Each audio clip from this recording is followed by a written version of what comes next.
राजनीति में मौके की बड़ी अहमियत होती है। मैदान चुनावी हो और मुकाबला अगर आर पार का हो तो ये और भी खास हो जाता है। इस समय अखिलेश यादव को एक अदद चुनावी जीत की सख्त जरूरत है। भाजपा से मुकाबले में सपा को ये साबित करना है कि उसकी रणनीति अभी भी धारदार है और उसे अपने गढ़ को बचाना आता है। बावजूद इसके कदम कदम पर खतरे हैं। भाजपा की आक्रामक रणनीति की वजह से अखिलेश यादव हर सभा में नेताजी की याद दिलाना नहीं भूल रहे। डिंपल यादव भी हर सभा में मुलायम सिंह यादव की विरासत की दुहाई दे रही हैं।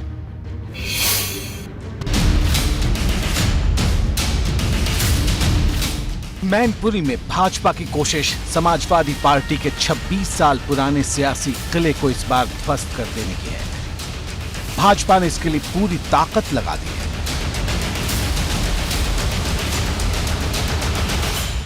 भाजपा का दावा है कि मैनपुरी की जनता अब सैफई के समाजवादी परिवार से आजादी चाहती है।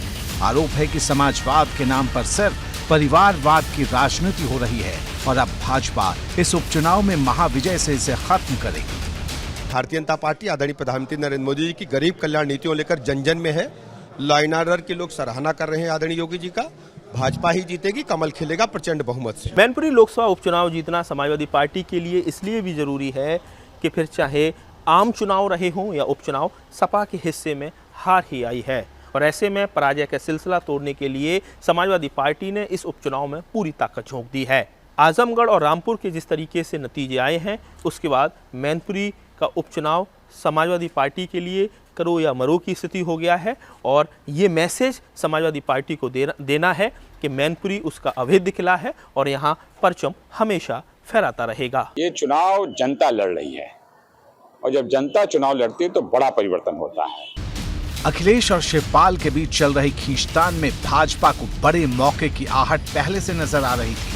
शायद इसीलिए पार्टी ने खास रणनीति के तहत रघुराज शाक्य को अपना उम्मीदवार बनाया, जिससे शाक्य वोटरों के साथ ही मैनपुरी के गैर यादव पिछड़ी जातियों और अगड़ी जातियों के वोट के समीकरण से यहां कमल खिलाया जा सके। उम्मीद थी कि रघुराज शाक्य की शिवपाल यादव से करीबी भी भाजपा के काम आएगी। मैंने गढ़ों को गिरते हुए देखा है। श्रीमती डिंपल यादव फिरोजाबाद को गढ़ मानते हुए आई और वहाँ से चुनाव हारी। अक्षय यादव भी फिरोजाबाद गढ़ समझ के आए और वहाँ चुनाव हारे। डिंपल यादव को दोबारा हारने का सौभाग्य मिला है कि कन्नौज गढ़ समझ के गई, गढ़ जीती भी, लेकिन अभी वो कन्नौज से आ रही। फिरोजाबाद और आजमगढ़ और रामपुर हार सकते हैं तो मैनपुरी कोई बड़ी बात नहीं। लेकिन अब अखिलेश और शिवपाल की नई तस्वीर ने मैनपुरी की जंग के मिजाज को ही बदल डाला है।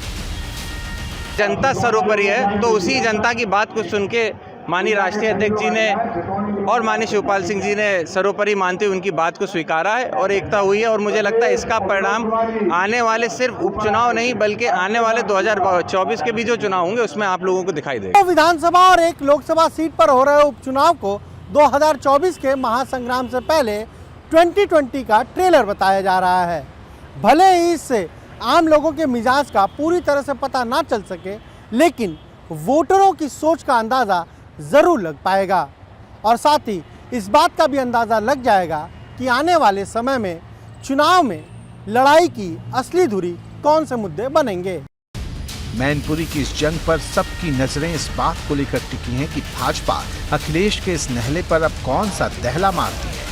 पार्टी क्या ऐसा करती है जो शिवपाल और अखिलेश के साथ आने पर भी सपा की चुनौतियां बढ़ा दे, डिंपल की राह की मुश्किलें बढ़ा दे।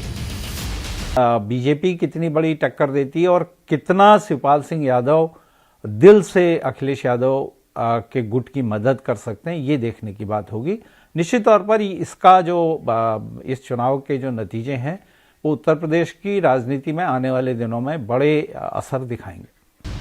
चुनावी जंग के आखिरी दौर में सबसे जबरदस्त दांव चला जाता है, इसलिए मैनपुरी की इस महाजंग को सियासी मल्ल युद्ध भी बताया जा रहा है और इसमें सपा और भाजपा की आखिरी चाल केंद्र बिंदु।